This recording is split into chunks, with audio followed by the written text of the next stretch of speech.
Assalamualaikum warahmatullahi wabarakatuh. Kami dari kelompok 4 akan menjelaskan mengenai konsep dan struktur ilmu ekonomi. Istilah ekonomi memang telah muncul sejak zaman Yunani kuno atau sejak zaman Romawi. Istilah itu mulai digunakan oleh seorang ilmuwan Xenophon. Secara etimologis, ekonomi berasal dari bahasa Yunani yaitu oikos dan nomos. Oikos berarti rumah tangga dan nomos berarti aturan. Dengan demikian, oikos nomos berarti tata aturan rumah tangga. Dapat disimpulkan juga bahwa ilmu ekonomi merupakan studi tentang perilaku orang dan masyarakat dalam memilih atau menggunakan sumber daya yang langka dan yang memiliki beberapa alternatif penggunaan dalam rangka memproduksi berbagai komoditi untuk kemudian menyalurkannya, baik saat ini maupun di masa depan, kepada berbagai individu dan kelompok yang ada di dalam suatu masyarakat. Perkembangan sejarah ilmu ekonomi. Samuelson, seorang ahli ekonomi, pemenang Nobel Ekonomi, memberikan perannya bahwa ilmu ekonomi tumbuh dan berkembang secara revolusioner sebagai suatu bidang disiplin dengan mengamati data, mengembangkan hipotesis, mengujinya, kemudian mencapai konsensus yang terkadang tidak mudah, sebagaimana ekonomi itu berjalan. Aristoteles 350 sebelum Masehi adalah dan dianggap orang yang pertama memikirkan hal-hal yang berkaitan dengan tukar-menukar barang atau biasa disebut transaksi ekonomi dan membedakan antara yang bersifat natural dan unnatural. Namun, terdapat beberapa pendapat yang menyatakan bahwa kelahiran ilmu ekonomi dimulai sejak mazhab Fisiokrat atau mazhab klasik pada pertengahan abad ke-18. Di mana pada mazhab tersebut seperti Francois Quesnay dan Table Economique kurang lebih pada tahun 1750 sudah menguraikan hubungan sederhana antara supply dan demand. Mereka memandang hidup perekonomian sebagai suatu sistem yang sudah ditentukan dan diatur oleh hukumnya sendiri. Teori ilmu ekonomi. Ilmu ekonomi dibagi menjadi dua, yaitu ekonomi mikro dan ekonomi makro. Ilmu ekonomi mikro merupakan ilmu yang mempelajari fungsi masing-masing industri dan perilaku masing-masing unit pengambilan keputusan, khususnya perusahaan, bisnis, dan rumah tangga dengan asumsi tertentu. Sedangkan ilmu ekonomi makro tidak memusatkan perhatian pada faktor-faktor yang mempengaruhi produksi produk-produk tertentu dan perilaku masing-masing industri, tapi pada penentu jumlah output nasional total. Perbedaan ekonomi mikro dan ekonomi makro. A. Dilihat dari sisi harga. Pada ekonomi mikro, harga merupakan nilai dari suatu komoditas atau produk tertentu. Sedangkan pada ekonomi makro, harga merupakan harga dari komoditas secara keseluruhan atau harga yang umum dari produk tersebut tanpa memperinci satu persatu. B. Dilihat dari unit analisis. Pada ekonomi makro, unit-unit yang dianalisis lebih terperinci atau individual. Sedangkan pada ekonomi makro, unit yang dianalisis secara global atau keseluruhan, di mana dalam ekonomi makro dalam menganalisisnya secara global dari berbagai macam aspek yang ada. C. Dilihat dari tujuan. Pada ekonomi mikro, lebih memfokuskan bagaimana cara mengalokasikan sumber daya agar dapat tercapai kombinasi yang tepat. Sedangkan pada ekonomi makro tentang pengaruh kegiatan ekonomi secara keseluruhan terhadap berbagai macam aspek. Persamaan ekonomi mikro dan makro. A. Sama-sama bagian dari ilmu ekonomi. Ekonomi mikro dan ekonomi makro merupakan bagian dari ilmu ekonomi yang keduanya saling mendukung satu sama lain. B. Sama-sama membahas tentang penggunaan sumber daya. Sumber daya di sini ialah sumber daya manusia dan sumber daya lainnya yang menjadi penentu dalam perekonomian. C. Sama-sama ilmu sosial. Keduanya merupakan bagian dari ilmu sosial yang membahas mengenai kehidupan sehari-hari, baik dalam skala rumah tangga maupun skala yang lebih besar.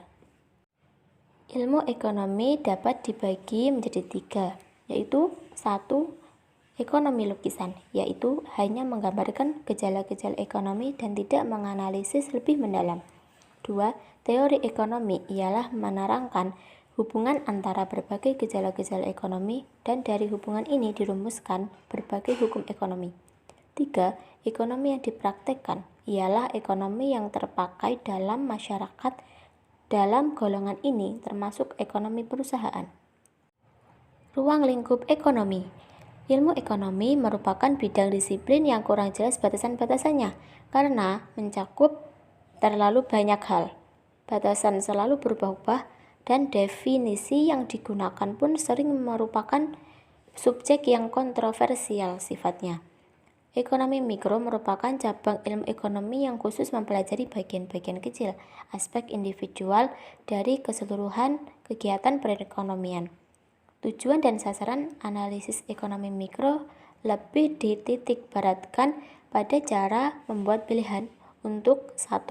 Mewujudkan efisiensi dalam penggunaan sumber-sumber.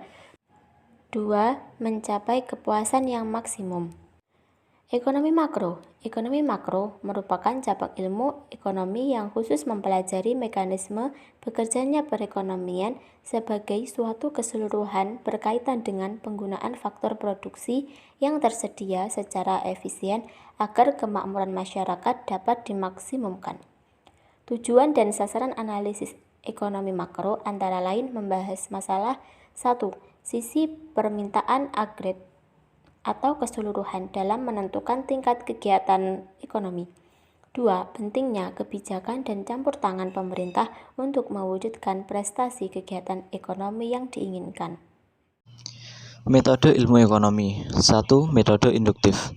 Metode di mana suatu keputusan dilakukan dengan mengumpulkan semua data informasi yang ada di dalam realitas kehidupan. Sebagai contoh, upaya menghasilkan dan menyalurkan sumber daya ekonomi. Upaya tersebut dilakukan sedemikian rupa sampai diperoleh barang dan jasa yang dapat tersedia pada jumlah, harga, dan waktu yang tepat bagi pemenuh kebutuhan tersebut. 2. Metode deduktif.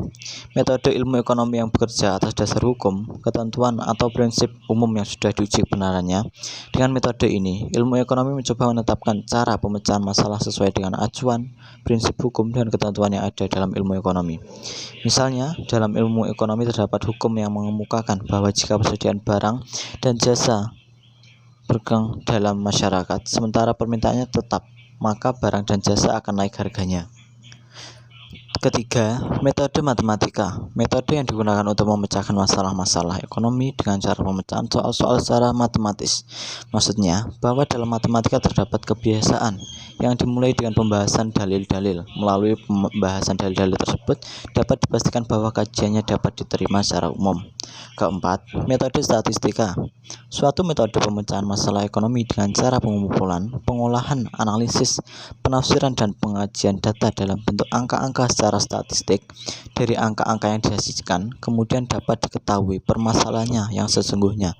Selanjutnya dicari cara pemecahannya, sebagai contoh pembahasan mengenai pengangguran. Nah, apa saja sih manfaat ilmu ekonomi? Manfaat ilmu ekonomi yaitu 1. Memberikan masukan untuk pengambilan keputusan terhadap tindakan ekonomi. 2. Membantu dalam memahami pola perilaku ekonomi masyarakat. Ketiga, membantu pengambilan keputusan dalam prioritas kebutuhan yang ingin dipenuhi. 4.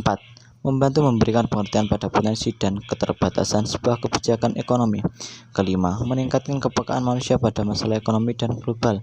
Keenam, membantu memahami bentuk perilaku ekonomi dalam dunia nyata secara lebih baik.